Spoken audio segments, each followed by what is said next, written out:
Riemann पे ऐसे direct कोई क्वेश्चन तो आया नहीं है एग्जाम में, गेट में आते नहीं है क्योंकि थ्योरेटिकल है ना, और आएगा तो बहुत बेसिक सा क्वेश्चन आएगा।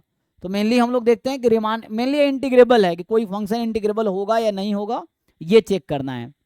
डेफिनेट इंटीग्रेशन जो बाउंडेड है, कोई बाउंडेड फंक्शन किसी इंटरवल पे इंटीग्रेबल होगा या नहीं होगा, वो चेक करना होता है रिमान इंटीग्रेशन में।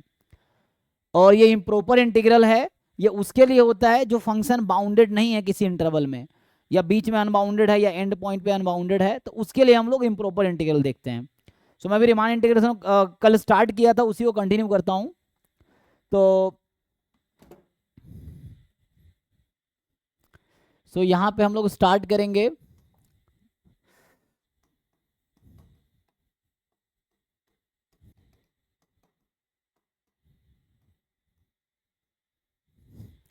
सो हमें क्या चेक करना है, let f x be bounded function on a b, है ना। बाकी ये सब टॉपिक के अगर डीप में जाओगे तो प्योर मैथमेटिक्स में ये बहुत डिटेल में पढ़ाए जाते हैं। सो हमें उतनी रिक्वायरमेंट, हमें बस देखना है कि ये होता क्या है और इसमें कैसे चेक करेंगे, है ना।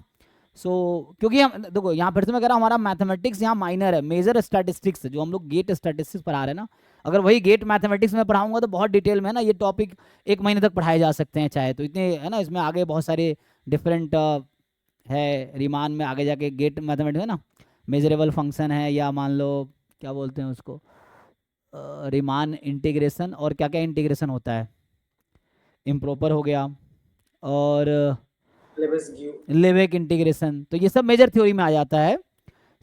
ये सब लेवेक को हमें नहीं पढ़ना, क्योंकि हम लोग प्योर मैथमेटिक्स नहीं पढ़ रहे हैं, हम मैथमेटिक्स वो पढ़ रहे हैं जो हमें स्टैटिस्टिक्स में जरूरत पड़ सकती है, तो उसका थोड़ा बेसिक देख रहे हैं, और वही चीज़ें हम देख रहे हैं मेनली।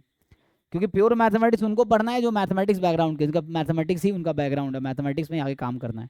हम लोग तो स्टैटिस्टिक्स वाले, लेकिन हमें मैथमेटिक्स की जरूरत पड़ती है, इसलिए हमें पढ़ना है। तो ठीक है, तो कल हमने स्टार्ट किया, तो मैं वहीं से स्टार्ट करता हूँ, रिमान इंटीग्रेशन में बेसिक से।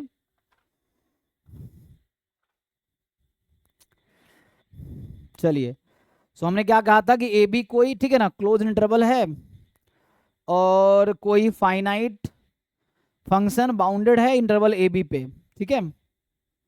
क्या माना हमने, let f x be a bounded function on interval a b, और हमें चेक करना है कि ये जो इंटीग्रेबल है a to b f x d x is integrable और नॉट। जैसे आप चेक करते हैं ना कि डिफरेंशिएबल है कि नहीं है, तो वैसे यहाँ चेक करेंगे इंटीग्रेबल है कि नहीं है, is this integrable, is this integrable और नॉट, ये हमें देखना है। क्वेश्चन हमारा इस प्रॉब्लम को हम सॉल्व कर रहे हैं, तो इसके लिए हमें इसका बेसिक देखना, जैसे डिफरेंशिएबिलिटी में चेक करते हैं कि फंक्शन डिफरेंशिएबल है कि नहीं है, तो left hand derivative is equal to right hand derivative, यहाँ भी कुछ ऐसा ही है ना। आपने देखा था कि जो हमारे पास लोअर बर्बॉक्स सम या lower Riemann sum, upper Riemann सम दोनों इक्वल होने चाहिए, तब जाके बोलेंगे इंटीग्रेबल है ना। अभी हमने कल जो डिफाइन किया था आपको याद होगा। ये मैं स्टार्ट वहीं से करता हूँ, बस मैं इसका वो बता रहा हूँ कि हमने क्या लिखा था, a to b f x d x is integrable if and only if जो ए टू बी का लोअर रिमान सम है that should be equal to a to b upper Riemann sum. ये बिल्कुल वैसे ही हो गया जैसे आप सीक्वेंस में कह रहे थे कि sequence is convergent if and only if limit superior is equal to limit inferior, limit exist if and only if sequence में limit exist if and only if limit superior and limit inferior equal है। या हम लोग differentiability में कहते हैं कि function is differentiable if and only if left hand derivative is equal to right hand derivative. तो उसी तरीके से यहाँ बोलते हैं कि ये फंक्शन डिफरेंशिएबल होगा if and only if lower Riemann sum is equal to upper Riemann sum. अब क्वेश्चन ये है कि what is this lower Riemann sum and what is this upper Riemann sum, है ना। ये ऊपर लाइन लगा रखा upper Riemann sum lower Riemann sum, तो ये होता क्या है, जैसे लेफ्ट हैंड डेरिवेटिव क्या होता है, राइट हैंड डेरिवेटिव क्या होता है, वहां डिफाइन किया था डिफरेंशिएबिलिटी में, तो वैसे ही इसको मुझे डिफाइन करना पड़ेगा कि ये क्या है और ये क्या है। चलिए, जैसे मैं आगे स्टार्ट करता हूँ फिर से। तो हमारे पास एक इंटरवल है ए बी, तो जिसका हमने पार्टीशन किया था, ए है, ये बी है, तो ए का नाम मैंने रखा एक्स नॉट, फिर बीच में आया x1 x2, यहां से xn-1 और ये xn है, इस तरह से है। अब ये है x1 x2 और यहाँ xn-1 और वहाँ xn, ठीक है। तो हमने क्या किया, इसको सब इंटरवल्स बनाए, x0 to x1, x1 to x2 and so on xn-2 xn। तो मैं नाम रख रहा हूं कि इसका नाम हमने इंटरवल डेल्टा 1 रखा, डेल्टा 2, या I1 I2 भी रख सकते हो आप, if you want you can keep it I1 I2 IN, यहां तक ठीक है। तो ये हो गया I1 I2 IN, I1 interval, I2 और IN इंटरवल है। अब जो लेंथ है I1 का, मॉड I1 कर देता हूं। तो लेंथ, मॉड मतलब कार्डिनलिटी, लेंथ यहां बात कर रहा हूं मैं, सो लेंथ की बात कर रहा हूं, not cardinality, so it's a length. So length जो होगा, कितना लिखेंगे आप, या डेल्टा लिख दूं इसको, तो लेंथ को अब मैं डेल्टा लिख सकता हूं। सो अभी डेल्टा एक्स आई अगर मैं लिख दूं, इसका क्या मतलब है, तो delta x I length of capital I, I मतलब इंटरवल है कैपिटल आई, सो ये हो गया। और इसका लेंथ कितना आएगा, एक मिनट रुको, कंफ्यूज। सो ये जो आई सफिक्स में आई कर देता हूँ, सो कैपिटल आई लोअर आई में से कोई रिलेशन नहीं है, तो ये हो जाएगा इंटरवल आपका कितना होगा, xi-1 टू xi, और इसका अगर आप लेंथ लिखेंगे, सो मॉड xi को आई को मैं ऐसे डिफाइन कर रहा हूँ, या जे लिख सकते हो अगर आई में दिक्कत है ना। तो कल का नोटेशन, मैं कल का ही नोटेशन कंटिन्यू कर लेता हूँ, छोड़ो। तो कल का नोटेशन था, कल की क्लास में जो लिखा था हमने, डेल्टा 1 डेल्टा 2 डेल्टा n, तो इसको हमने डेल्टा आई लिखा था। तो लेंथ ऑफ डेल्टा आई, तो इसको मैं अभी इस तरह से डिफाइन कर रहा हूँ, it's not like number of element, ये मैं डिफाइन कर रहा हूँ length of delta i and that length is xi-1, है ना, किसी इंटरवल का लेंथ। तो यहाँ मॉड डेल्टा आई का मतलब है length, length of this interval, so length is right and minus left and, ठीक, यहां तक डिफाइन किया है, ठीक है ना। तो यह पार्टीशन, एक्चुअली ये जो इंटरवल्स हैं, अगर ये सेट लिख दूं, इसको मैं सेट बना दूं, so this set is p, so p बोलते हैं partition, so this is partition of interval a b, इसको बोलते हैं पार्टीशन होगा इंटरवल ए बी का, ठीक है ना। So this is partition of interval a b. So okay जी, this is partition of interval a b हो गया आपके पास।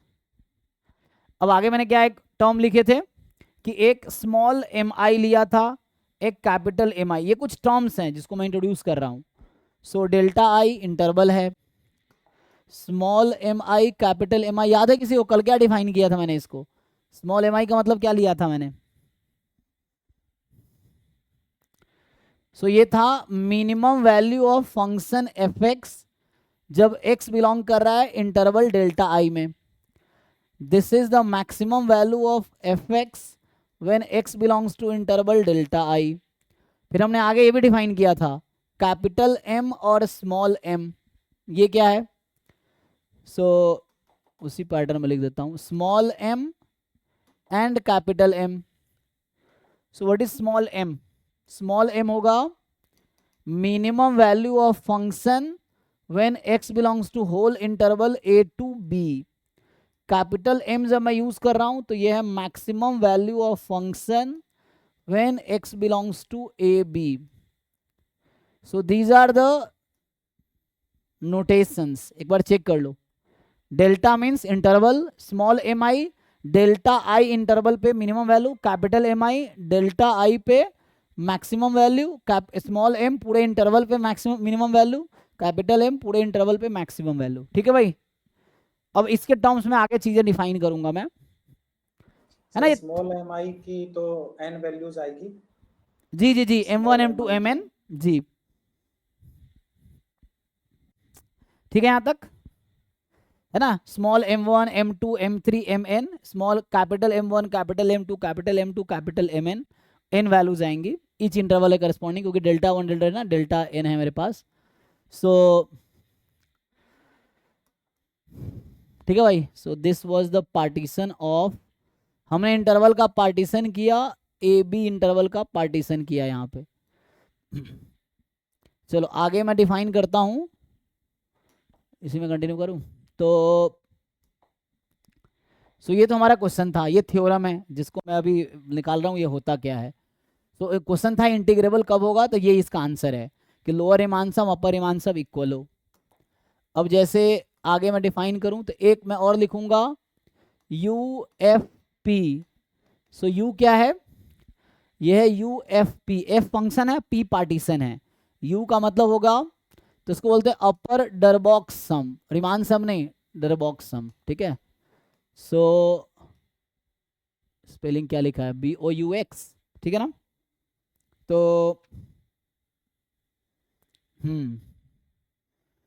सो डरबॉक्स सम ऑफ एफ, ठीक है ना। तो कह रहा है कि upper Darboux sum of f corresponding to P, है ना।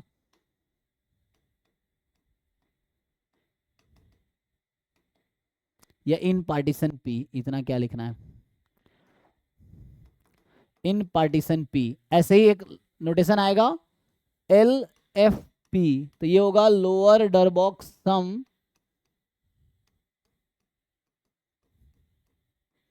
ऑफ एफ इन पी, यही है। सो अपर डरबॉक्स सम लोअर डरबॉक्स सम हो जाएगा आपके पास। अब डिफाइन कैसे करेंगे इसको, तो इसका डेफिनेशन ऐसा है, ये यूएफपी को डिफाइन किया गया है। So UFP is defined as f x I into mod, मतलब लेंथ ऑफ डेल्टा आई, ये आपके पास। अच्छा एफ एक्स आई के बजाय हम लोग यहाँ पे अपर है ना, सो कैपिटल एम आई लिखते हैं, और लोअर लिखेंगे तो इसका मतलब है I from 1 to n small m I mod delta I. इसको ओपन करेंगे तो क्या होगा, जैसे आप इसको अगर ओपन करोगे तो क्या बनेगा, ये कैपिटल M1 डेल्टा 1 से लेके कैपिटल MN डेल्टा n तक, स्मॉल m1 डेल्टा 1 से लेके small mn into delta n, यहां तक ओके है। सो नाउ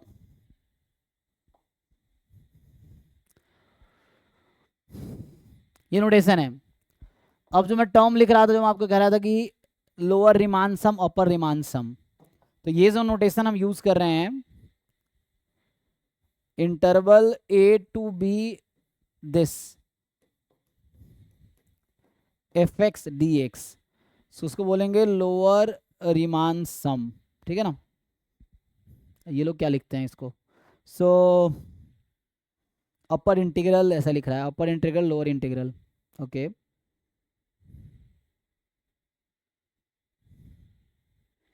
देखो तो ये मैं इसे डिफाइन करता हूँ अपने तरीके से, इस बुक में अपने तरीके से लिखा है।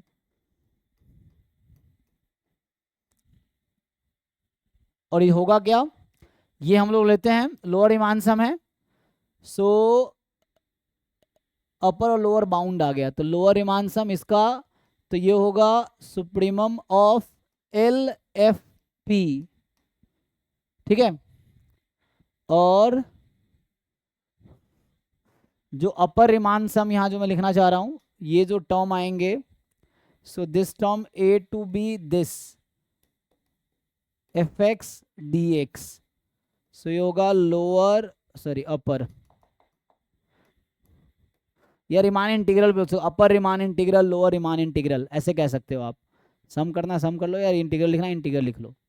Lower Riemann integral is equal to upper Riemann integral, जैसे ये लोग लिखते हैं, है ना, इसने लिख रखा है अपर इंटीग्रल लोअर इंटीग्रल ऐसे कर रखा है ना। सो ये है, तो अगर इंटीग्रल लिखना हो सो इसको इंटीग्रल लिख सकते हो चाहो तो, कुछ बुक में सम भी लिखा रहता है। तो देखो हर बुक का अपना एक नोटेशन होता है, उसके हिसाब से चीज़ें वो डिफाइन करती हैं, तो आपको समझना पड़ेगा जो बुक फॉलो कर रहे हो उसका क्या नोटेशन है। सो यहाँ पे अगर मैं इसको इंटीग्रल लिख दूँ तो आपको ज़्यादा बेटर आएगा, क्योंकि इंटीग्रल है ना, और ये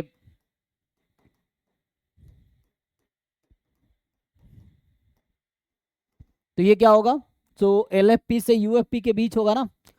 सो ये लोअर का सुप्रीमम लिया, अपर का इन्फीमम लिया हमने, so infimum of you f P. अब हो क्या रहा है, देखो इसको ग्राफिकली अगर आप समझना चाहो तो ये कुछ ऐसा है, लेट से ये ए है ये बी है, जैसे मैं कल ग्राफ बनाया था रफली, मान लीजिए इस तरह ग्राफ है अभी के लिए। सो होता क्या है, ये इंटरवल ए बी था, इसको n पार्ट में डिवाइड किया, x1 x2 x3 and so on. अब ईच के करस्पॉन्डिंग एक आपके पास क्या बनाए इन्होंने, रेक्टेंगल बनाए। सो एक होगा ऐसा ये, और दूसरा होगा, मैं दूसरे कलर से ड्रॉ कर देता हूं। अब क्या कर रहा है ये, एक ऐसा बना रहा है,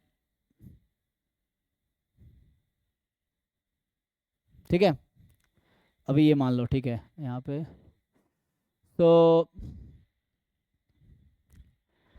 आपको भी दिख रहा होगा इसमें दो तरह की चीजें हैं। ग्राफ एक्चुअल बीच में है, समझ आ रहा है, ये ग्राफ छोटा सा नहीं है। हाँ, मैं ये कहना चाह रहा हूँ कि जैसे यहाँ पे है, सो हो क्या रहा है, ये ए है और ये बी है। मैं रफली ग्राफ ऐसा ड्रॉ कर रहा हूँ अभी के लिए, मतलब ऐसा है, या अभी इंक्रीजिंग फंक्शन टाइप का मान लो इस तरह से है, ये इस तरह से। मैं ये बोल रहा हूँ कि इसमें डिफरेंट पॉइंट, ये x0 था, ये x1 है, ऐसे ही x2 हुआ चलता गया, ये xn था, इसके पहले xn-1 रहा होगा, यहाँ जैसे x3 है। सो हो क्या रहा है, ठीक है, अभी देखो।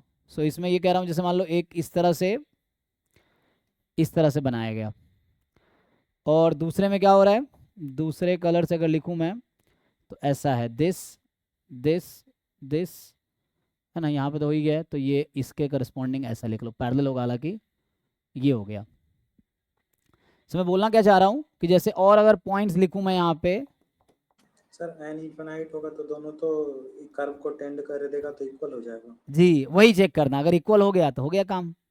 लेकिन क्या हमेशा ऐसा होगा? तो सर, यस सर, क्योंकि मैंने कॉन्टिन्यूअस फंक्शन समझाने के लिए लिया है, अगर फंक्शन डिसकॉन्टिन्यूअस होगा तो,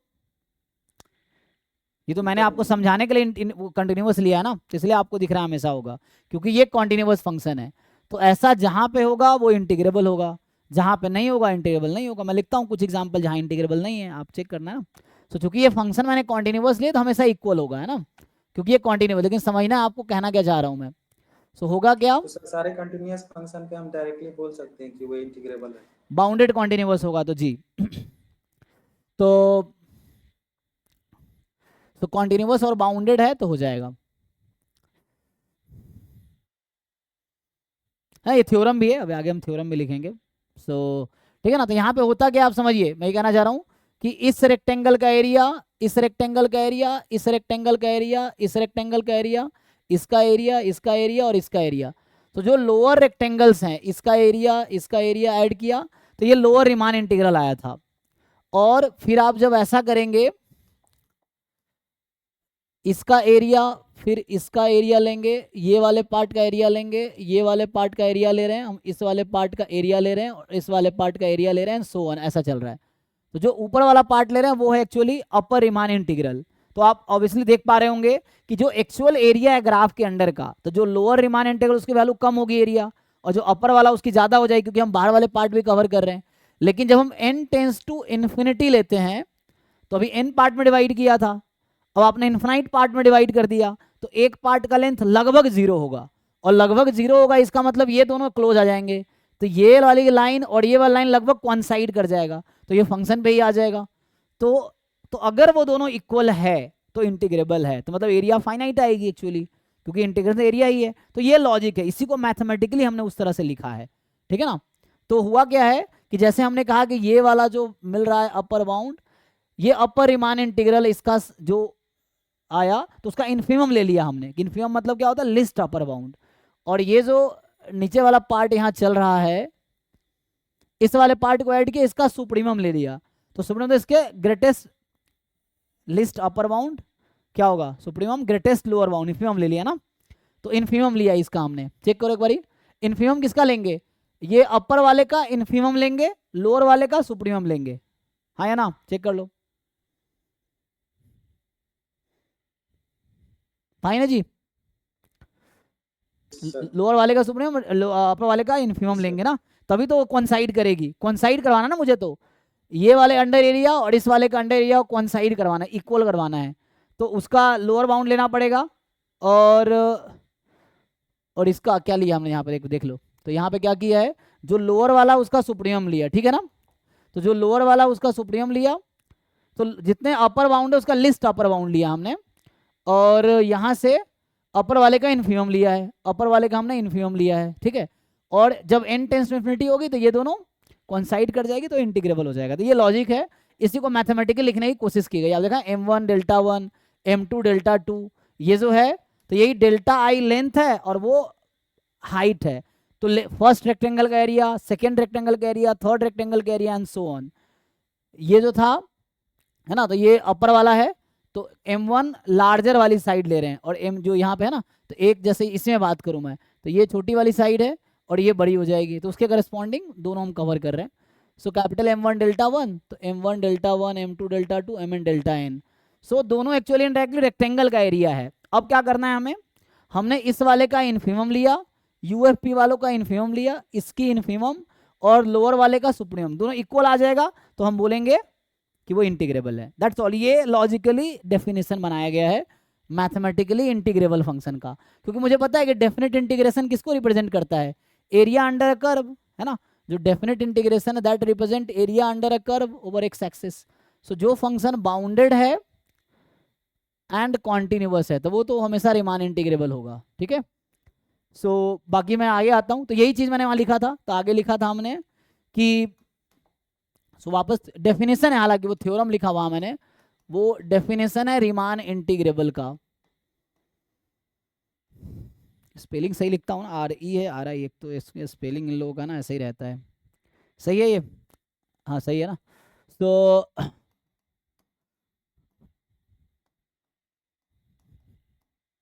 यहाँ से क्या आ जाएगा कि लेट जस्ट एफ एक्स की सिंगल इंटीग्रेशन है ना ये, f x be bounded function on a b, ये मैंने अज्यूम किया कि बाउंडेड फंक्शन है ए बी पे।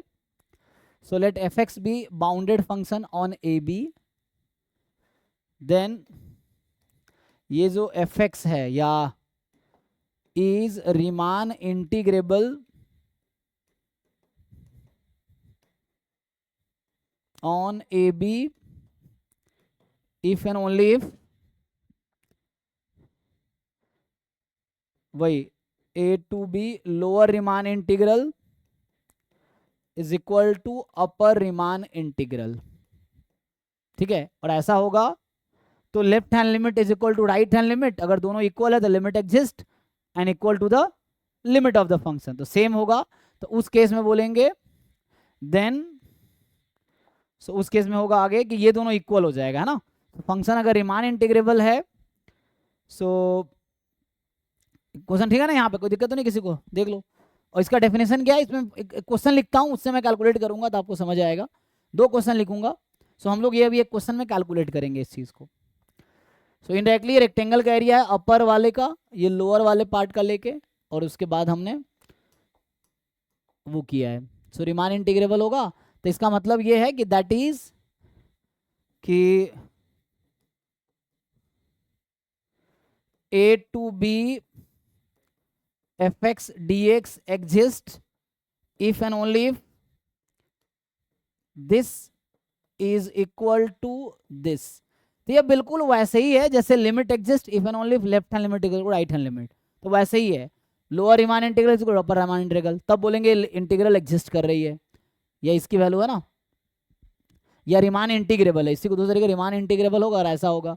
और अगर ऐसा हुआ तीनों इक्वल हो जाएगा, तो ऐसा होगा कि इफ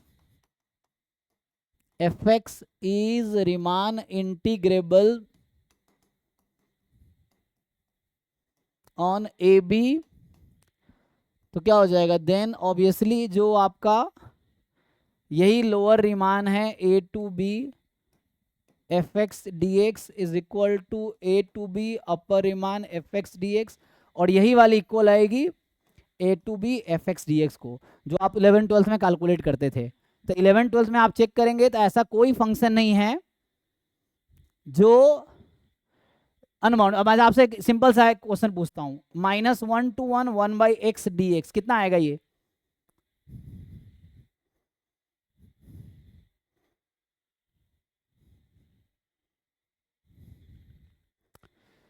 ऑड, कुछ लोग लग रहा है ऑड फंक्शन है तो 0 आ जाएगा, ऐसा लग रहा है आप लोगों को 1/x ऑड फंक्शन है 0 आ जाएगा।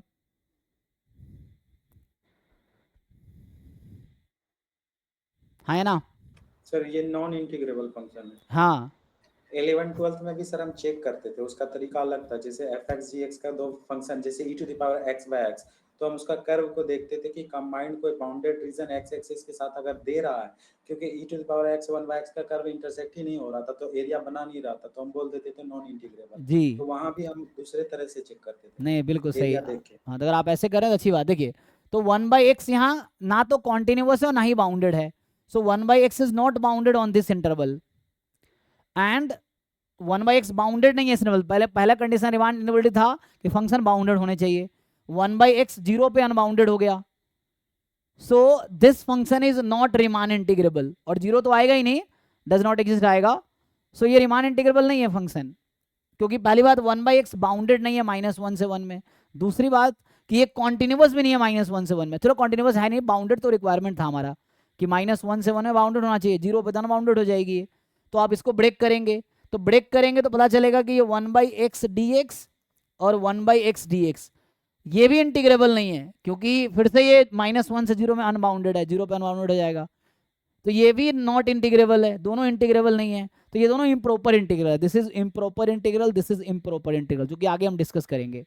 सो इसी है ना, बहुत सारे डिफरेंट टाइप के इंटीग्रल डिफाइन कर रखा, लेवेट इंटीग्रल है ना, तो आगे लेवेट हमें नहीं पढ़ना है, बट हम अभी बात करेंगे इम्प्रॉपर इंटीग्रल की बात करेंगे। तो ये दोनों इम्प्रॉपर इंटीग्रल्स है, but this is not Riemann integrable, ठीक है। सो और ये इम्प्रॉपर है, इसकी वैल्यू इन्फिनिटी आएगी, एक की इन्फिनिटी एक की माइनस, तो इसका आंसर डज नॉट एग्जिस्ट आता है।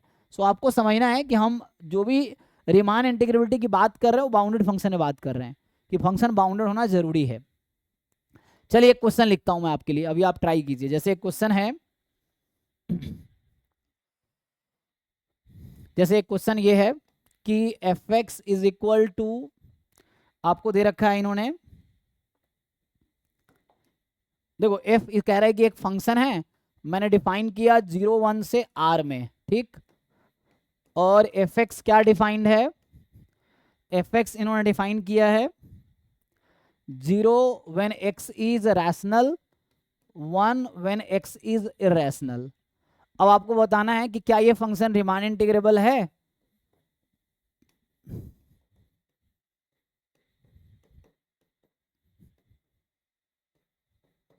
Just so is this function Riemann integrable?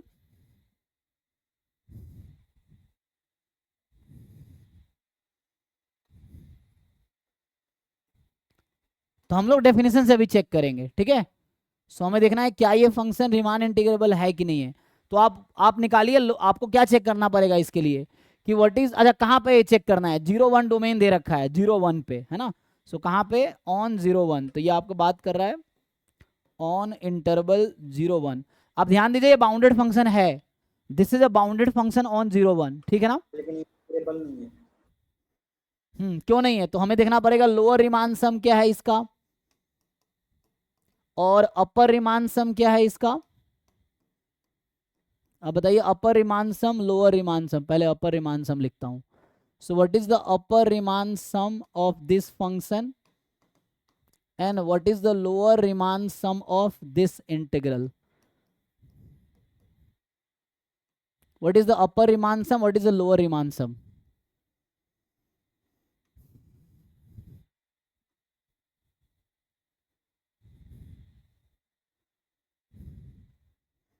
Calculate करके बताइए। अगर इसमें यही पूछ लूं मैं आपसे कि 4 ऑप्शन बना सकते हैं ना हम लोग, कि जैसे मैं एक ऑप्शन बना दूं कि f is Riemann integrable 0 to 1 f x d x 0 आ रही है, c 0 to 1 f x d x 1 आ रही है, या मैं यहां पे लिखूं,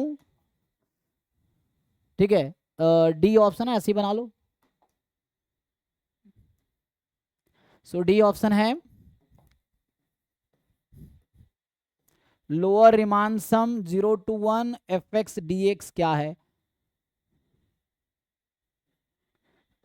इज नॉट इक्वल टू, है ना। सो मान लो इसको मैं अपर रिमान सम बोलता हूं, इसको लोअर रिमान सम, या उल्टा कर दो, है ना, is not equal to 0 to 1 fx dx। बोलिए जी।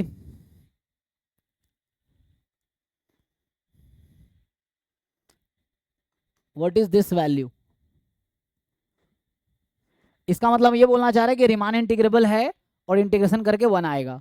इसका मतलब ये बोलना चाह रहा है रीमान इंटीग्रेबल है और इंटीग्रेशन करने के बाद यहाँ 0 आएगा, यहाँ 1 आएगा। तो हम ये पूछना चाह रहे हैं कि क्या रीमान इंटीग्रेबल है और इंटीग्रेशन वैल्यू 0 के इक्वल आएगी या 1 के इक्वल आएगी।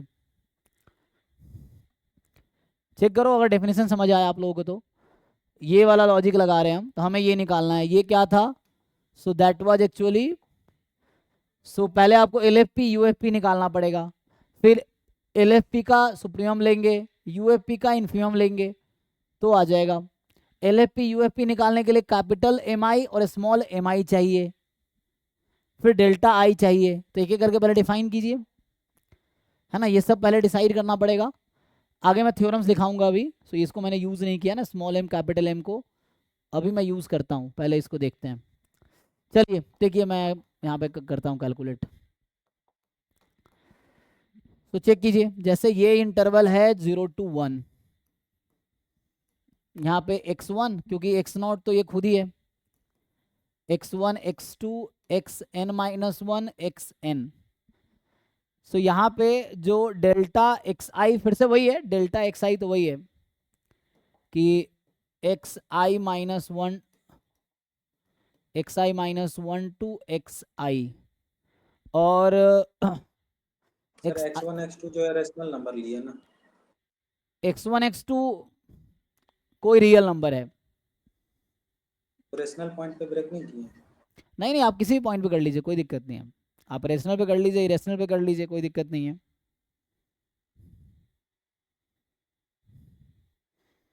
रियल नंबर है, कोई भी हो सकता है, रेशनल रेशनल कुछ भी। सो अभी के लिए मैं आपसे पूछूं स्मॉल mi क्या है। स्मॉल mi समझ आता है आप लोगों को। So minimum value of fx when x belongs to delta i, ये कितना आएगा, और कैपिटल mi कितना है।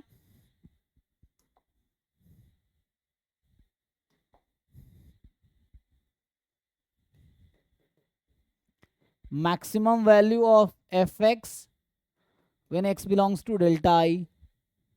डेल्टा आई इंटरवल है, और आपको पता होगा कि रियल नंबर का कोई भी आप सबसेट ले लो interval, so you consider any subinterval of R, उसमें अनकाउंटेबली मेनी इरेशनल्स हैं, अकाउंटेबली मेनी रेशनल्स हैं। मतलब इन्फाइनटली मेनी रेशनल, इन्फाइनटली मेनी इरेशनल आएंगे, किसी भी छोटा से छोटा इंटरवल लोगे उस इंटरवल में।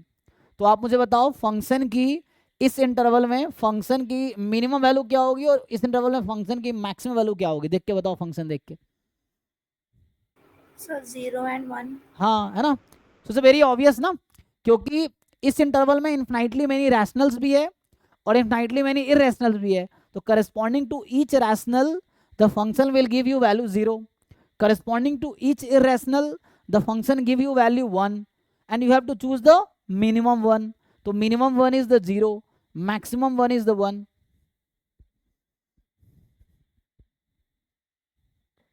किसी को डाउट है इसमें?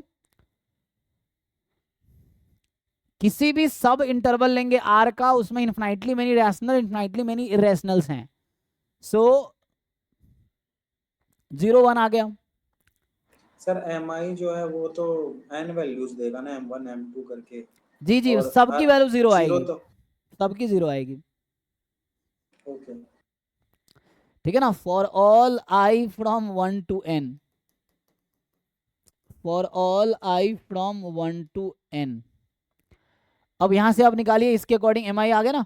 तो हम लोगों ने डिफाइन किया था UFP, सो हमने UFP डिफाइन किया था summation capital MI into interval this length of delta I. ये बताइए कितना आएगा। LFP डिफाइन किया था, P is the partition, partition क्या था, डेल्टा 1 डेल्टा 2 डेल्टा 3 का यूनियन जो है, मतलब वो सेट जो है वो पार्टीशन है। So summation small mi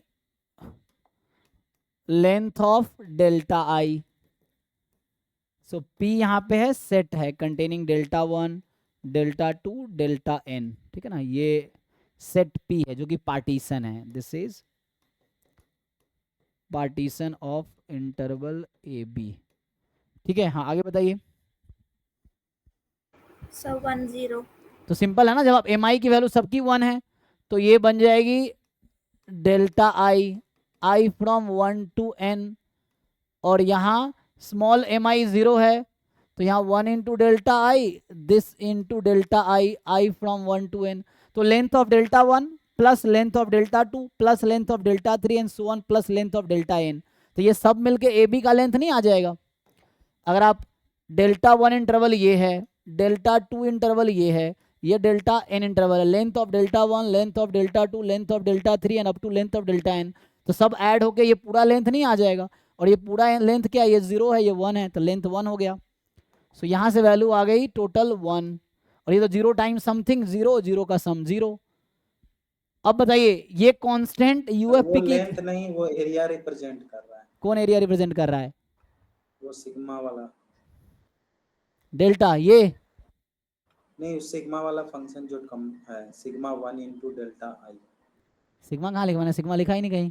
sir ऊपर जो लिखे हैं आप, यूएफपी, हाँ वो तो एरिया ही रिप्रेजेंट कर रहा है ना। तो मैं किसको बोला हूँ लेंथ रिप्रेजेंट कर रहा है? सर अभी जो बता रहे थे आप बता रहे थे लेंथ। हाँ तो भाई डेल्टा, मैं डेल्टा बोल रहा हूँ लेंथ रिप्रेजेंट कर रहा है, ये लेंथ रिप्रेजेंट ही कर रहा है इसका मॉड, हाँ वो तो कर रहे हैं। तो फिर मैं तो वही बोल रहा हूँ, वो तो ध्यान से कर रहा सुनो, है। ठीक है ना। सो ये जो ईच डेल्टा आई है वो लेंथ है ना सब इंटरवल का, तो टोटल इंटरवल का लेंथ मिलके 1 हो गया। सो एट द एंड 1 आ गया, वो उसकी वैल्यू तो एरिया हो तो हमने पहले भी देखा है, हमने बताया था ना ये एरिया है, तो इसमें कहाँ कन्फ्यूजन है कोई, ये तो हमने बता रखा है ना कि यूएफपी ये वाला है, एलएफपी ये वाला है, फिर यूएफपी का लोअर बाउंड लो, एलएफपी का अपर बाउंड लो। सो यहाँ से क्या आएगा, हम लोग अब जो हमने डिफाइन किया था लोअर रिमान सम, जो लोअर रिमान इंटीग्रल डिफाइन किया था, that was the infimum of upper value. So UFP वाले का इन्फीमम, लेकिन तो एक्स से फ्री आ गया, ये तो 1 आ गया, तो ये वैल्यू इसका इन्फीमम लोगे तो 1 ही आएगी क्योंकि तो 1 ही है। और जो अपर वाले की बात करोगे, 1 मिनट, हाँ 0 से 1 एफ एक्स डी एक्स, ये क्या था, जो लोअर वाली है उसका सुप्रीमम लोगे तुम। 1 मिनट, मुझे ना यहाँ पे ऐसा लिखना था, इन्फीमम तो है, इन्फीमम वाला अपर आएगा, देखो अपर के करस्पॉन्डिंग यूएफपी के करस्पॉन्डिंग अपर रिमान इंटीग्रल ही आएगा, और ये एलएफपी के करस्पॉन्डिंग लोअर रिमान इंटीग्रल ही आएगा। सो यहाँ से अपर रिमान इंटीग्रल आपको जो मिलेगा वो एफ एक्स डी एक्स, और वो इन्फीमम होगा यूएफपी का, पहले भी यही लिखा था पर देख लीजिएगा नहीं तो। तो ये हो जाएगा, ये 1 आ जाएगा, और 0 to 1 जो लोअर रिमान इंटीग्रल आपके पास मिलेगा that is the supremum value of LFP, क्योंकि लोअर वाले का सुप्रीमम ले रहे हैं हम लोग।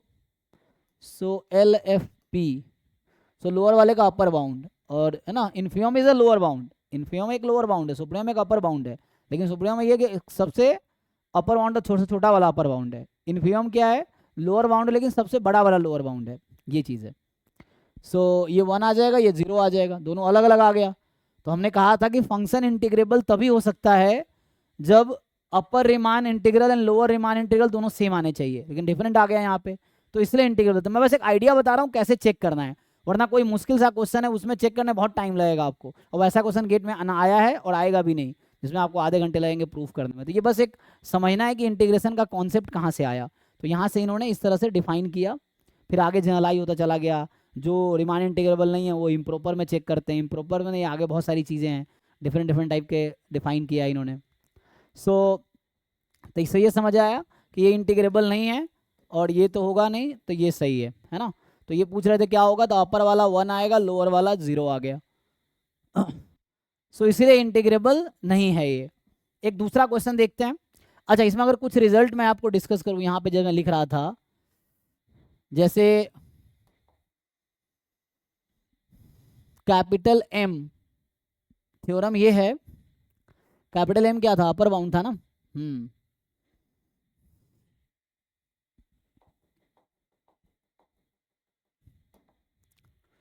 तो यहाँ पे कुछ बेसिक सा थ्योरम अगर लिखूं मैं,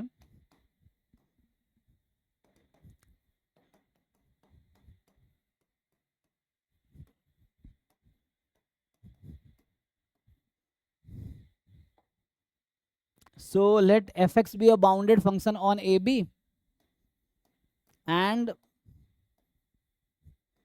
ये मेरे पास है fx कोई बाउंडेड फंक्शन है ab पे,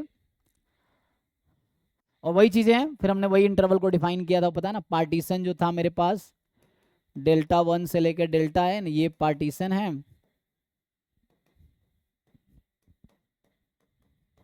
ए बी, जहां पे डेल्टा आई क्या है, वेयर जो डेल्टा आई है is the interval x I minus 1 to x I, है ना, और मॉड डेल्टा आई जो होगा, तो यहाँ पे हम ये भी लिखेंगे कि लेंथ, इसको हम लिख रहे हैं लेंथ, लेंथ ऑफ इंटरवल, तो एक्स आई माइनस वन, यही है। सो आपसे अगर पूछा जाए, सो एक तो ये चीज है स्मॉल एम आई कैपिटल एम आई, कैपिटल एम और स्मॉल एम, इन सब में क्या रिलेशन होगा, तो कैपिटल एम आई ये वैल्यू ज़्यादा होगी और ये इससे कम होगी, ये इससे कम होगी, चेक कीजिए। यस सर, यस सर, ठीक है ना। सो क्योंकि हमने डिफाइन क्या किया था, यहाँ पे डेफिनेशन क्या था, तो हमने इसको, ये नोटेशंस का मतलब क्या था, तो स्मॉल एम जो था, small m was minimum value of function over whole interval, जब एक्स पूरा ए बी इंटरवल में है, capital m was maximum value of f x when x belongs to interval a b, ठीक है ना, और ऐसे ये तो कैपिटल एम हो गया, यहाँ पे स्मॉल था वेयर जो स्मॉल एम आई था, this was minimum value of function when x belongs to delta I, capital m I जो है was the maximum value of function when x belongs to delta I, क्योंकि ये जो ए b है ये union है ना, delta 1 union delta 2 union delta n, यहाँ भी यूनियन है एक्चुअली, तो ये समझ लो ये क्या था, लार्जेस्ट ना, एफ एक्स की लार्जेस्ट वैल्यू है, किसी भी इंटरवल पे आ सकती है, और ये एफ एक्स की स्मॉलेस्ट वैल्यू है, तो ये किसी एक पर्टिकुलर इंटरवल पे आएगी, तो ये एक रिलेशन है इसके बीच में। इसी को फर्दर अगर कंटिन्यू किया जाए तो ये जो इंटीग्रल है a to b f x d x, या इसका upper Riemann integral, sir previous slide sir, जी जी जी, ये देखिए, सो यहाँ से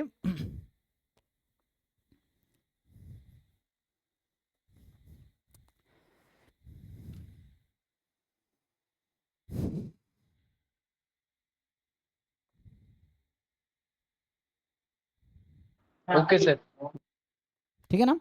अब मैं क्या करता हूँ, सो इसी को मैं अगर यहाँ पे लिखूँ आगे, सो अभी इसको डिलीट करो ना, जैसे ये है कि हमने लिखा था small m less than equal to m i less than equal to capital m i less than equal to capital m. अब इन सबको मैं अगर डेल्टा एक्स आई से लेंथ से मल्टीप्लाई कर दूँ, है ना, सो यहाँ से एम आई डेल्टा एक्स आई के लेंथ से डिवाइड कर मल्टीप्लाई कर दें, सो एम आई डेल्टा आई से डिवाइड कर दें, ये है, ये है, सो यहाँ से आ जाएगा, ओके। अब मैं अगर समेशन लगा दूं तो क्या होगा, टेकिंग समेशन ऑल साइड्स,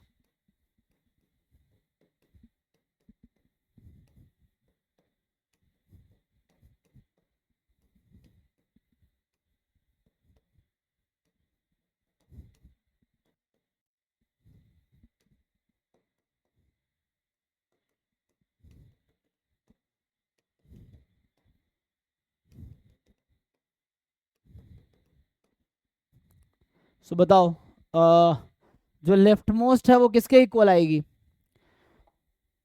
हमने किसको पार्टीशन किया, सबसे छोटा रेक्टेंगल, नहीं नहीं इसके टर्म में बताओ, सो हमने किसको पार्टीशन किया है, इंटरवल ए बी को, है ना, सो हमने इंटरवल ए बी को पार्टीशन कर रखा है, सो इंटरवल ए बी का पार्टीशन है, तो इसके लेंथ का अगर सम करेंगे, डेल्टा 1 का लेंथ प्लस डेल्टा 2 का length and up to delta n का लेंथ, सबका लेंथ ऐड करेंगे तो ए बी के लेंथ के इक्वल आ जाएगा, ठीक है। सो यहाँ पे आ जाएगा आपके पास कि ये हो गया m बाहर और इसका सम ले लेंगे तो b माइनस ए हो जाएगा, क्योंकि इंटरवल ए बी का लेंथ यही है, और इसको हमने डिफाइन किया था l f p lower Darboux sum, इसको डिफाइन किया था u f p upper Darboux sum, और ये है less than equal to capital m. अगर हम बाहर कर ले तो जितने डेल्टा आईज हैं उन सबका सम करेंगे तो बी माइनस ए हो जाएगा because of length of interval. So ये बी माइनस ए आ जाएगा। सो ये एक रिलेशन है, थ्योरम एक्चुअली। सो जो तो इसी का हम क्या, ये देखो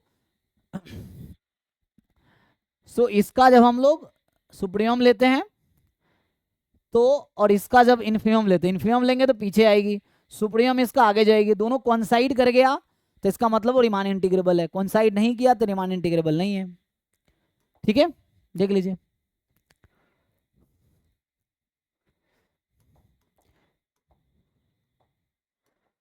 सो इन जनरल होगा क्या,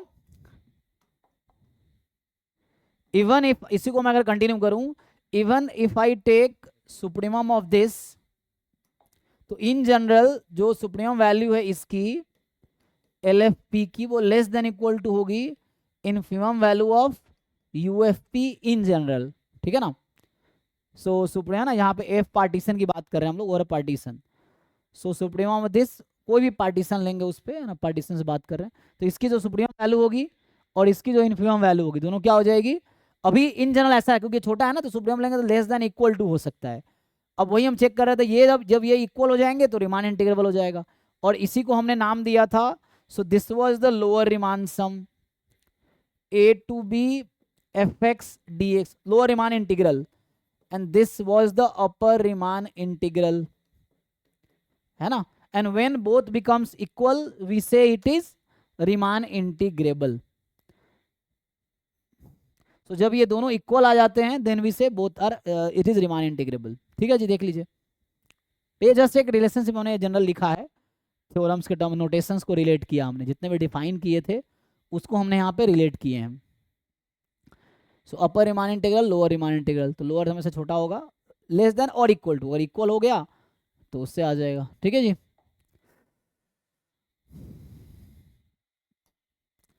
आगे आते हैं, एक क्वेश्चन और ट्राई करो, जैसे एक क्वेश्चन और लिखता हूं मैं आपके लिए। Question is integral -1 to 1, let say, चलो यहाँ पे लिख दूंगा 2dx, ये है मेरे पास। ठीक है, तो ये इंटीग्रेबल है कि नहीं आपको ये चेक करना है, तो बेटर है मैं ऐसा लिखूं, चलो ऐसे लिख देता हूँ। f एक इंटरवल है जो -1 से 1 to r डिफाइंड है, और एफ एक्स बराबर 2 है, कांस्टेंट फंक्शन है, तो क्या ये फंक्शन रिमान इंटीग्रेबल है। सो ऑप्शन ए है कि f is Riemann integrable on -1 to 1। Option b है f is not Riemann integrable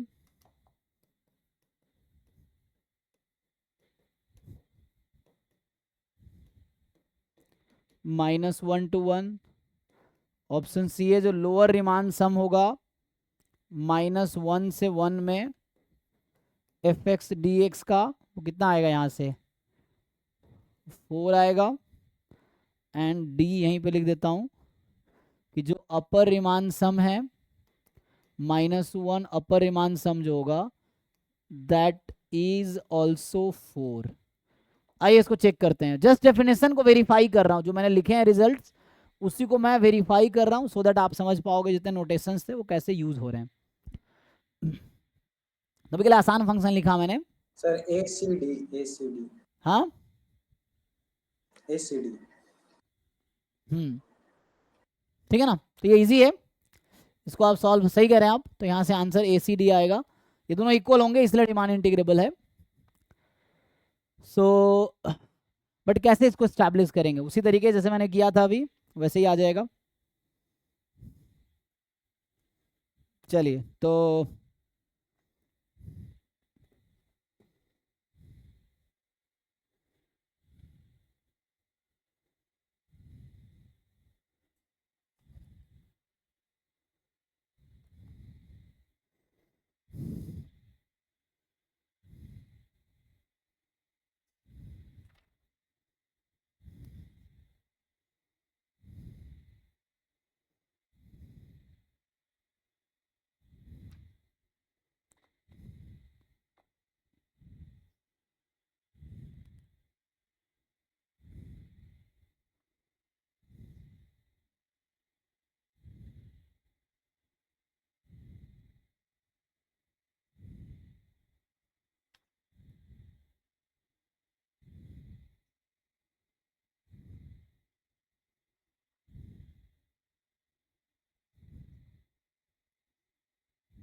हो जाएगा भाई ये।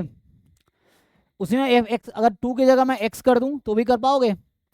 अगर इस 2 की जगह मैं अगर एक्स कर दूं इसी क्वेश्चन में, मान लीजिए 2 के प्लेस पे मैं एक्स कर देता हूं, 2 जो है f-1 टू आर है, और एफ एक्स को मैं एक्स कर दिया, यही 3 ऑप्शन रहेंगे, तो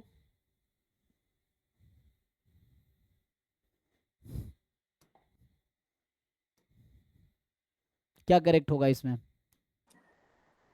0 हो जाएगा सर।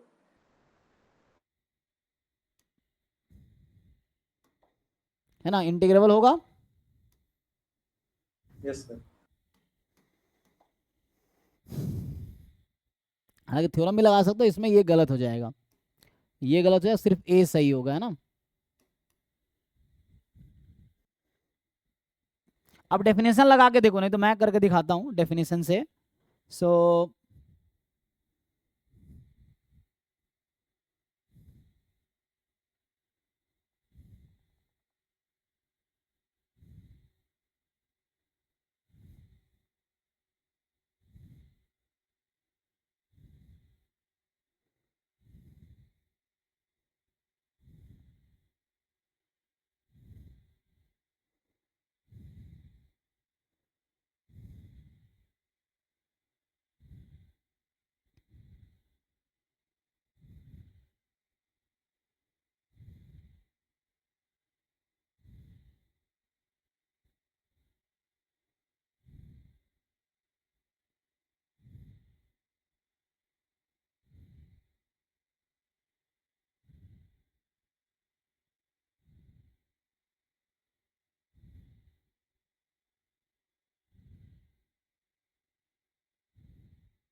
तुम लोग कर पा रहे हो कि नहीं, देखो इसमें कुछ खास नहीं है ना, वैसे ही आप पार्टीशन करोगे।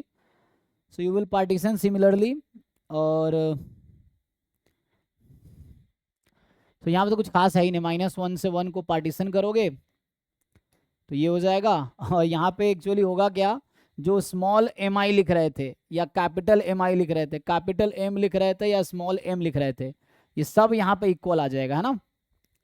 इस वाले केस में सब 2 के इक्वल आएगा, क्योंकि 2 तो कांस्टेंट फंक्शन है। तो अगर इसमें बात करूँ तो स्मॉल एम हो, अभी ये हटा दो, अभी ये जो हमने यूज़ किया था नोटेशंस, स्मॉल एम, एम आई, ये हम सब इसमें इक्वल आ जाएगा, क्योंकि स्मॉल एम क्या था, फंक्शन की मिनिमम वैल्यू इंटरवल पे, तो ये तो कांस्टेंट है तो फर्क पड़ेगा नहीं x से इसको, तो ये सब इक्वल है 2 इसके। फिर पार्टीशन जो है, तो यहाँ पे लेंथ ऑफ डेल्टा आई जो भी है, सो ये सब 2 आ गया। अब यू एफ पी अगर निकालोगे आप, so u f p was summation capital m length of delta I, I from 1 to n, तो ये तो 2 हो गया, और डेल्टा आई का सम कितना है 2, तो ये 4 ही आ जाएगा।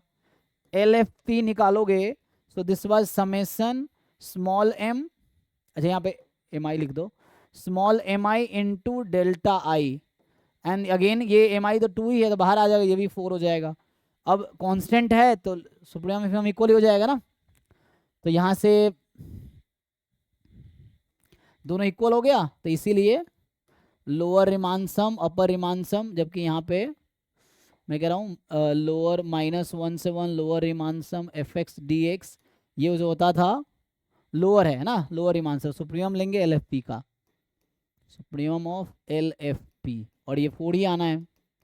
यहाँ से -1 से 1 अपर रिमान सम चाहिए, सो एफ एक्स डी एक्स, तो इन्फीमम ले लेंगे एल एफ पी का, सो इन्फीमम जो ही आप ले लोगे तो ये भी 4 आ जाएगा, ओके है। तो इसीलिए इंटीग्रेबल हो गया और वैल्यू 4 है, जैसे आप बता रहे थे, ठीक है ना। वैसे ही इस पे चेक करते हैं, अब x को चेक कीजिए, x में क्या होगा। तो एक काम करना, पार्टीशन इसको ऐसा करो 1/n 2/n 3/n इस टाइप का, -1/n है ना, तो वैसा कर सकते हैं। तो इसने कैसे, तो प्रूव है, तो प्रूव दैट तो आएगा नहीं गेट में, तो यहाँ पे जस्ट पूछ लेगा इन लोगों ने कैसे किया है।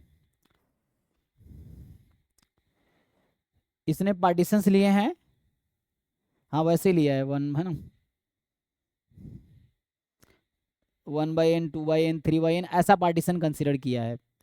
जो हम x1 x2 x3 ले रहे थे ना, तो अगर आप ऐसा पॉइंट ले लो, जैसे हम अगर इसको चेक करें, पार्टीशन अगर आपको दिखाने हैं, सो ये -1 है, ये +1 है, बीच में 0 है, जैसे ये 1/n x1 हो गया, 2/n चलता रहेगा, जैसे ये n-1/n, ये n/n है, यहाँ पे -n/n कर लो, -n -1/n -1/n ऐसा कर लेता हूँ मैं पार्टीशन। तो जैसे Δ1 Δ2 या 0 से भी इंटिक आसान बनाने के लिए -1 के बजाय 0 से कर देता हूँ, तो आपको ज़्यादा समझ आएगा। होगा वैसे ही अगर मैं 0 से 1 का इंटरवल ले लूँ, अगर इसमें बात कर रहा हूँ मैं 0 to 1 x dx, ये इंटीग्रेबल है कि नहीं है, मतलब f है 0 to 1 to r और fx है x, सो हमें देखना ये इंटीग्रेबल है कि नहीं है। सो यहाँ से जब आप निकालोगे तो इसके बात करें, इज इट इंटीग्रेबल और नॉट, आंसर तो आप निकाल लोगे, आंसर इसलिए निकाल दोगे कि आपको पता है कि इंटीग्रेबल है, इंटीग्रेशन करके आंसर आ जाएगा।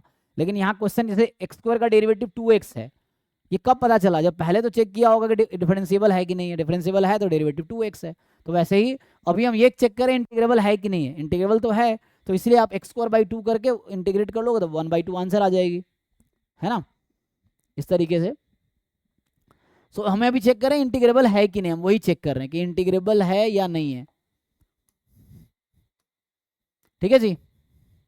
बाकी वही डेफिनेशन, सेम अप्रोच। तो यहाँ पे अभी के लिए जैसे x0 को 0 ले लीजिए, x1 1/n, ठीक है ना, सो xi को आप i/n ले लो, ठीक है, सो x0 0/n, x1 1/n, xn n/n जो कि 1 हो गया। तो ये पार्टीशन आ गया। डेल्टा आई आपको ऑलरेडी पता है कि xi -1 to xi, सो ये हो गया interval i -1/n to i/n, ये चीज है। अब जैसे मैं पूछ रहा हूं आप लोगों से, स्मॉल mi बताइए क्या है, कैपिटल mi क्या है, कैपिटल M क्या है और स्मॉल m क्या है, ठीक है। तो स्मॉल mi क्या था, इस इंटरवल पे फंक्शन की वैल्यू, स्मॉल mi मिनिमम, तो मैंने x ही ले रखा है, तो मिनिमम आपको दिख रहा होगा कि जब मिनिमम आप लोगे तो i -1/n आ जाएगी, ये i/n आ जाएगी, ये 0-1 के इंटरवल में, तो ये तो 1 आ जाएगी और ये 0 आ जाएगी। चेक कर लो, डेफिनेशन क्लियर है ना। तो ये क्या था, this was the minimum of fx on delta i, this was maximum of fx on delta I, this was max of fx on AB interval, and this is mean of fx on AB interval, ठीक है, यही था। तो ये आ गया। अब यहां से क्या निकालेंगे आप, UFP LFP, सो UFP LFP जब फाइंड करेंगे, सो UFP अगले पेज पे करूं, देखो, सो ऐसे UFP है क्या, तो जाएगा, इतना स्पेस काफी है ना। सो UFP था समेशन, क्या था, capital MI into length of this, तो इसका लेंथ कितना अभी आप चेक करेंगे तो 1/n आएगा।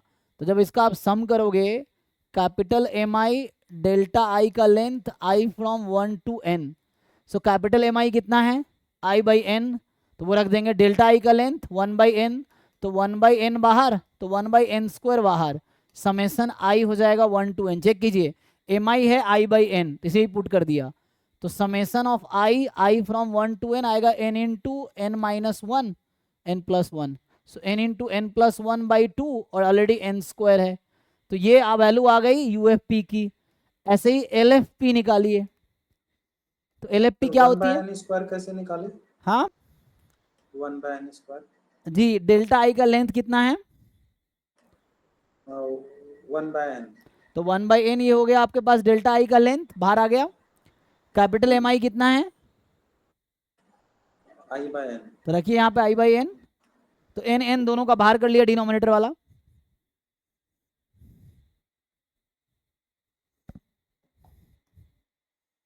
अरे भाई लिखोगे तो समझ आएगा, सिर्फ देखोगे तो समझ नहीं आएगा। जो मैं कर रहा हूँ वही आप लिख के देखो तो आपको इजीली समझ आएगा। सिर्फ देखने से चीज़ें दूर तक नहीं दिखती ना, उसके लिए विजन थोड़ा वो स्ट्रांग होने चाहिए। सो यहाँ पे है आई बाई एन, ये है 1/n। अब बताओ भाई तुम ही क्या आंसर आएगा इसको सॉल्व करके। आई फ्रॉम 1 to n है।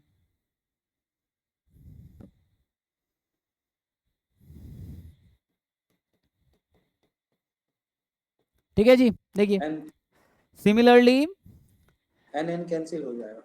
तो एल एफ पी निकालते हैं। सो एल एफ पी में कहाँ डिफरेंस आएगा? सो एल एफ पी में बस यहाँ डिफरेंस आएगा, i-1 होगा वो, तो 1/n² वहाँ ही बाहर रहेगा, i-1। तो i-1 मतलब 0 से n-1 तक का सम, तो ये आएगा n इंटू n-1/n²। आप कैंसिल कर सकते हैं। अब हमें क्या देखना था, जो लोअर रीमान इंटीग्रल होगा इसकी निकालेंगे हम, ये यूएफपी है ना, तो इन्फिमम वैल्यू। तो इन्फिमम वैल्यू समझ लो, लिमिट इन्फीरियर निकालना है इसका, लिमिट निकालना है। तो लिमिट इन्फीरियर इसका निकालना है, और ये एल एफ पी है इसका सुप्रीमम निकालना है। तो लिमिट सुपीरियर फाइंड करना है आपको, क्या आएगी? What is the limit inferior, limit superior? क्योंकि n टेंस टू बाद में इन्फिनिटी हो जाएगा, n पार्ट में ब्रेक किया ना अजय, मैं लिखाया नहीं आपको, क्योंकि n टेंस टू इन्फिनिटी हो जाता है। जब सुप्रीमम कर रहे थे ना हम, जो इन्फिमम जहां पे लिखा हुआ वो n टेंस टू इन्फिनिटी पे है। ठीक है, यूएफपी एलएफपी जो है वो n टेंस टू इन्फिनिटी पे है।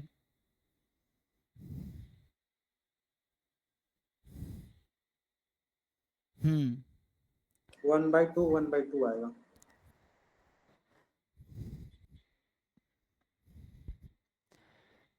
तो जो ही आप कहेंगे कि मैं इसका इन्फिमम निकालूंगा, तो इसका मतलब है कि जैसे मुझे अब चाहिए जो 0 से 1 x लोअर रिमान इंटीग्रल जो होगा, सो ये होगा इसका यूएफपी है तो इसकी इन्फिमम वैल्यू।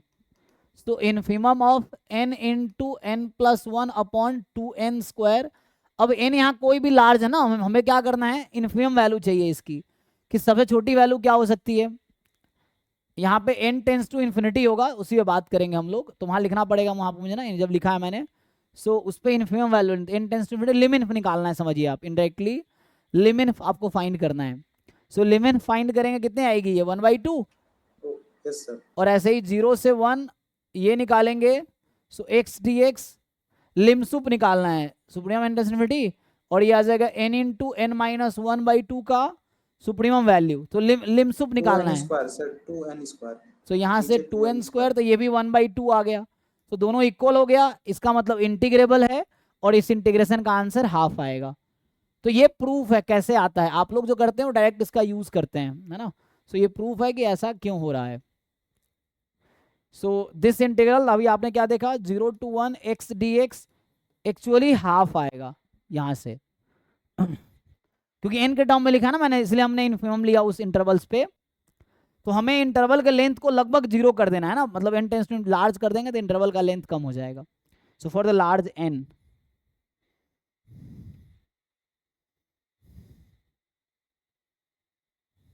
दोनों इक्वल है तो रिमान इंटीग्रेबल हो गया। तो ये एक आइडिया था ना। अब कोई फंक्शन थ्योरम, जैसे मैं बोल रहा था आपको कि थ्योरम ये है,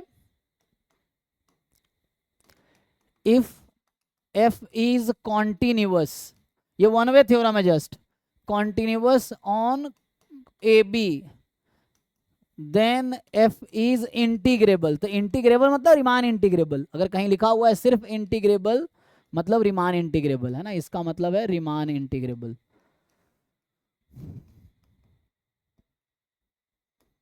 इवन किसी फंक्शन में अगर फाइनाइट नंबर ऑफ डिसकंटिन्यूटी है तब भी वो रिमान इंटीग्रेबल होगा। सो मैं ऐसा लिखूं अगर थ्योरम कि if f is discontinuous at finitely many points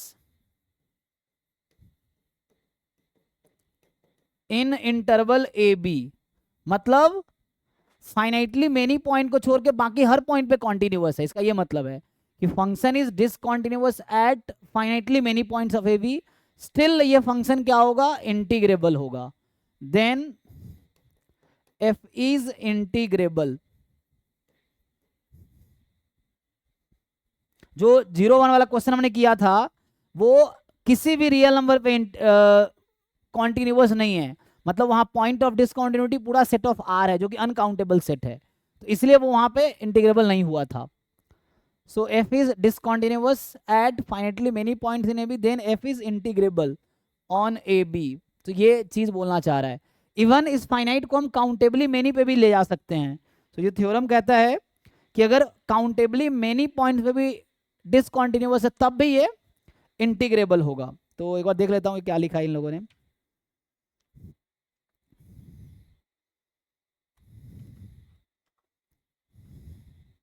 बाकी ऐसे आगे बहुत ज़्यादा रिफाइनमेंट ऑफ पार्टीशन लेवेक उवेक डिस्कस करने की जरूरत नहीं है, हमारी उतनी जरूरत नहीं. ये बस मैं आपको समझाया हूँ कि इंटीग्रेबिलिटी का मतलब क्या होता है, जैसे डिफरेंशियबिलिटी का मतलब क्या होता है, तो वो हमने देखा है. हमें ऐसा कोई क्वेश्चन गेट में नहीं आएगा जो प्रूव करना पड़े हमें. उसमें फाइनाइट से ज्यादा भी हो, इनफाइनाइट भी हो, तो भी वो integration finite countably infinite, not uncountably infinite. अगर काउंटेबली इनफाइनाइट है तब भी वो इंटीग्रेबल हो जाएगा. तो इनके लैंग्वेज देख लेता हूँ कैसे ये लोग लिखते हैं. If bounded function, if bounded है ना, सो बाउंडेड लिखना जरूरी है, क्योंकि जब भी मैं बात कर रहा हूँ तो बाउंडेड बोलना जरूरी है. बाउंडेड कॉन्टिन्यूअस, तो मैं दोनों को थोड़ा इंप्रूव कर देता हूँ, क्योंकि हमने स्टार्ट ही किया था रिमान इंटीग्रेबिलिटी वहां से कि f is a bounded function on a b. तो यहाँ पे लिख देता हूँ बाउंडेड एंड कॉन्टिन्यूअस, है ना. सर रीमन इंटीग्रल काउंटेबली इनफाइनाइट पे नहीं जाएगा, देगा वैल्यू, वो लेबेस्क्यू देता है काउंटेबली इनफाइनाइट पे. अच्छा रुक जाओ.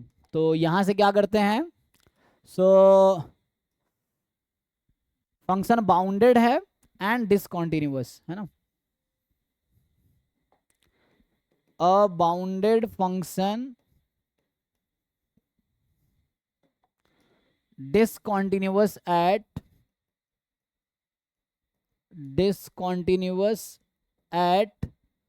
finitely many point, discontinuous at finitely many points in AB is integrable. तो देन की जरूरत नहीं है, सो इज इंटीग्रेबल, ठीक है ना. चेक कर लीजिए. सो मैं इसका स्टेटमेंट देखना चाह रहा था, ये लोग क्या लिखते हैं.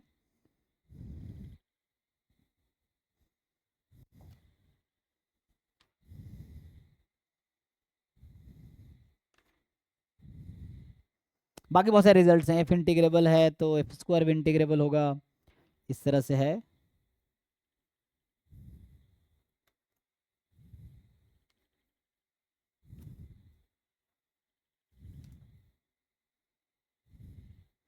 Every continuous and bounded function R integrable, ठीक है ना. सो बाउंडेड कॉन्टिन्यूअस फंक्शन इंटीग्रेबल होगा.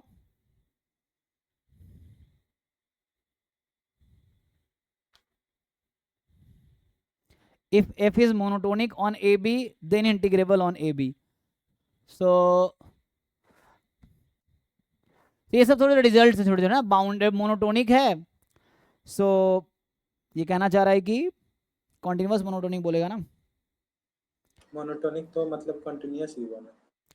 अ function is monotonic on a b, है ना, तो पूरे आर पे मोनोटोनिक है. जैसे x square set of natural number पे मोनोटोनिक है, डोमेन अगर नेचुरल नंबर ले लेंगे तो मोनोटोनिक हो गया x square function. Sir function bounded होगा और डिसकंटीन्यूअस होगा सम पॉइंट्स पे, इसका एग्जांपल जैसे कि बना सकते हैं. कोई ऐसा पॉइंट ऑफ डिसकंटिन्यूटी ले लीजिए. जैसे आप जो पीडीएफ में करते हो यही तो करते हो, आपको याद है कि जैसे x है, जब x मान लीजिए एग्जांपल के लिए मैं ऐसा लिख दूं 0 से 1 में लेट से, और 0 अदरवाइज, या मैं ऐसा लिख दूं, कहीं होता है ना, अभी के लिए 1 है जहां पे mod x लेस देन 1 है, और 0 when mod x is more than 1. मुझे ये बताइए ये फंक्शन कितने पॉइंट पे डिसकंटिन्यूअस है, ये वाला फंक्शन.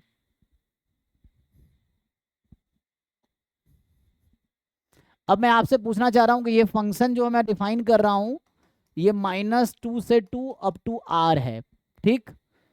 और अब बताइए ये -2 से 2 में ये इंटीग्रेबल होगा कि नहीं होगा. नहीं ठीक, होगा. इसका ग्राफ बनाइए. तो क्या होगा ये, सो -1 से 1 अगर हम लेंगे फंक्शन की वैल्यू, सो ये -1 है, 1 है, तो इसमें फंक्शन की वैल्यू 1 है और बाकी पे 0 है. So how many point of discontinuity are there? 2 point of discontinuity. तो इसको आप ब्रेक कर देंगे, -2 से -1, -1 से 1 और 1 से 2. सो इससे दिस इज इंटीग्रेबल फंक्शन, ठीक है ना. So just there are 2 point of discontinuity, only -1 and 1. So a bounded function with finitely many point of discontinuity is Riemann integrable. तो this function is Riemann integrable. ठीक है. Sir इसको monotonic बोलेंगे? अरे भैया तुम पता नहीं तुम्हें कब लॉजिक समझ आएगा. हमने ऐसा थोड़ी कहा कि इंटीग्रेबल होगा तो मोनोटोनिक होगा, ऐसा कहा है हमने? नहीं. फिर हमने क्या कहा? मोनोटोनिक होगा तो इंटीग्रेबल होगा. तुम उल्टा क्यों घुसा रहे हो उसमें? तो समझो ना चीजों को. एक तो थ्योरम समझ नहीं आता मैथमेटिक्स में क्या है. हमने कहा मोनोटोनिक होगा तो इंटीग्रेबल होगा, हमने कहा कॉन्टिन्यूअस है तो इंटीग्रेबल होगा. अब ये थोड़ी है कि इंटीग्रेबल तो कॉन्टिन्यूअस होना जरूरी है. ये तो इंटीग्रेबल है, कॉन्टिन्यूअस नहीं है. तो थ्योरम को ठीक से समझो, कहना क्या चाह रहा है. If then statement one way statement है तो उसको कन्वर्ट मत ट्रू करा दो जबरदस्ती. फंक्शन कॉन्टिन्यूअस है किसी बाउंडेड इंटरवल पे तो वो यूनिफॉर्मली कॉन्टिन्यूअस होगा. अब ये फंक्शन कॉन्टिन्यूअस नहीं है, 2 पॉइंट ऑफ डिसकॉन्टिन्यूटी है, still uniformly still integrable function है. सो आपको समझना है इफ क्या है, उसके हिसाब से देन कंक्लूड करेंगे. इफ अगर ट्रू नहीं है तो देन के बारे में कुछ नहीं कह सकते हम. ये चीज है जी. -1 से पहले और 1 के बाद डिसकंटिन्यूअस, यानी कि 1 के पहले डिसकंटिन्यूअस नहीं है, सिर्फ -1 और 1 पे डिसकंटिन्यूअस है, बाकी हर रियल नंबर पे ये कॉन्टिन्यूअस है. क्योंकि इससे पहले वैल्यू दूसरी और इससे बाद में ये कॉन्टिन्यूअस है या नहीं है इस पे? हाँ 0 है. हाँ हाँ, तो ऐसे कितने पॉइंट है जहाँ पे ये डिसकंटिन्यूअस है? हाँ -1 और 1. फिर कहाँ डाउट है आपको? क्लियर. तो जब इसीलिए हम इसको ऐसे इंटीग्रेट करते हैं ना. देखो इस तरह का फंक्शन है, इसलिए हम इसको ब्रेक कर लेते हैं इंटीग्रेबल में. क्यों ब्रेक कर लेते हैं? तो -2 से -1 में 0, यहाँ 1, यहाँ 0. अब ये हो गया इंटीग्रेबल. ठीक है, तो ये इंटीग्रेबल है इसलिए आप इंटीग्रेशन निकाल पाते हैं आप लोग. तो यहाँ से 2 हो गया, ये 0 हो गया तो 2 आ गया. ठीक है, तो ये इंटीग्रेबल फंक्शन है. और अगर आप डेफिनेशन से जाएंगे, अगर आप कभी बोलेंगे इंटीग्रल की वैल्यू बताओ, तो अगर आप उससे लोअर रिमान सम भी 2 आएगा, लोअर रिमान इंटीग्रल भी 2 आएगा, अपर रिमान इंटीग्रल भी 2 आएगा आपका इस वाले में. ये चीज़ है. सो अभी मैं कुछ थ्योरम लिख रहा हूँ आगे, है ना, कि कोई कॉन्टिन्यूअस मोनोटोनिक है मतलब वही चीज़ है तो वो तो होगा ही. ये हमारा मिक्स्ड रैंडम वेरिएबल है ना सर? यही हमारा मिक्स्ड रैंडम वेरिएबल है. नहीं रैंडम वेरिएबल डिस्कस नहीं कर रहे हैं हम यहाँ पे. हम डिस्कस कर रहे हैं एक फंक्शन है. आपने पीडीएफ बोला ना तो मैं सोच रही थी. नहीं मैं कह रहा हूँ ऐसा पीडीएफ आपने देखा होगा. ये हालांकि पीडीएफ भी नहीं है, पीडीएफ होता तो आंसर 1 आता. मैं कह रहा हूँ ऐसा पीडीएफ आपने देखा यूनिफॉर्म, जैसे मैं लिख दूँ यूनिफॉर्म 01 लिख देता. अभी मान लीजिए मैं यूनिफॉर्म 01 का पीडीएफ लिख दूँ. ये ग्राफ पता नहीं आप लोग, चलो ये देख लो. मान लो -1 से 1 है. अब इसमें क्या होता है, तो ये पीडीएफ था ही नहीं, ये तो जैसे एक फंक्शन लिख रहा था मैं. पीडीएफ लिखूंगा तो ये होगा 1/2 x बिटवीन -1 and 1, 0 अदरवाइज. तो यही हो गया 0 अदरवाइज का मतलब ये देख लीजिए. तो ये भी 2 पॉइंट पे डिसकंटिन्यूअस है. तो ये पीडीएफ. अब क्या कहना चाह रहे हैं इसमें आप?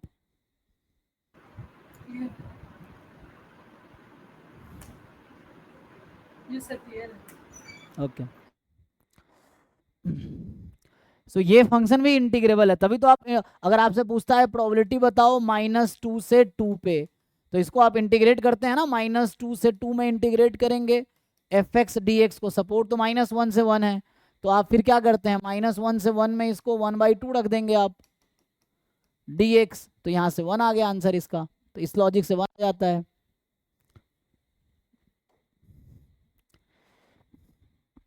तो ये इंटीग्रेबल है ना, तभी तो आंसर 1 आया. इंटीग्रेबल नहीं होता तो इंटीग्रेट कर ही नहीं पाते. जो फंक्शन डिफरेंशिएबल है उसी का डेरिवेटिव निकाल सकते हैं. जो फंक्शन इंटीग्रेबल है उसी को इंटीग्रेट कर सकते हैं हम लोग. तो इंटीग्रेबल है इसलिए इंटीग्रल की वैल्यू वहां से 1 आ रही है. ये चीज है.